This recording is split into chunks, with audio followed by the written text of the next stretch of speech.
তাঁতশিল্পের জন্য খ্যাত নরসিংদী শহর যেন দিন দিন ময়লা আবর্জনার শহরে পরিণত হচ্ছে। ডাম্পিং স্টেশন না থাকায় যত্রতত্র ফেলা হচ্ছে ময়লা। বাইপাস সড়ক যেন ময়লার ভাগাড়।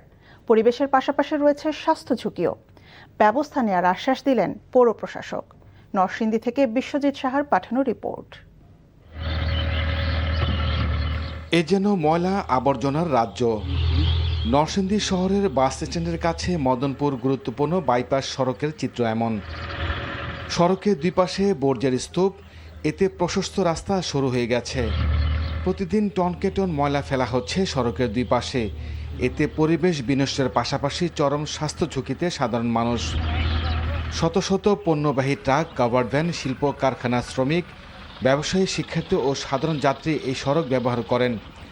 এখানেই শেষ নয়, সড়কের বেশিরভাগ অংশে খানাখন্দ। বর্ষা মৌসুমে ঘটছে দুর্ঘটনা, দেখার যেন কেউ নেই।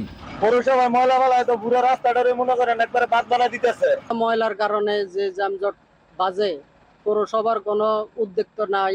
ময়লার কারণে আমাদের রাস্তা পুরো ব্লক হয়ে যায়। গন্ধের কারণে মানুষ এখানে প্রতিনিয়ত অসুস্থ হয়ে যাচ্ছে। এক হাতে নাকে ধরি, আবার এক হাতে বাইক চালাই। টাউনের ময়লা যা আছে সব এনে এগুলি ফালাই দিই। ডাম্পিং স্টেশন না থাকায় সড়কের পাশে ময়লা ফেলা হচ্ছে বলে স্বীকার করলেন পৌর প্রশাসক। সামনের দিকে অপসারণ করে আমরা এই পাশে বড় বড় ঘেরা দিয়ে দিব, রোড থেকে আমার ময়লাগুলো না দেখা যায়। আর আমাদের যেহেতু কোনো ডাম্পিং স্টেশন নেই, সাময়িকভাবে আমরা এটা করতেছি। আর দীর্ঘস্থায়ীভাবে আমাদের মানে ট্রিটমেন্ট প্ল্যান হচ্ছে, ওটা হলে আমাদের সমস্যা সমাধান হবে।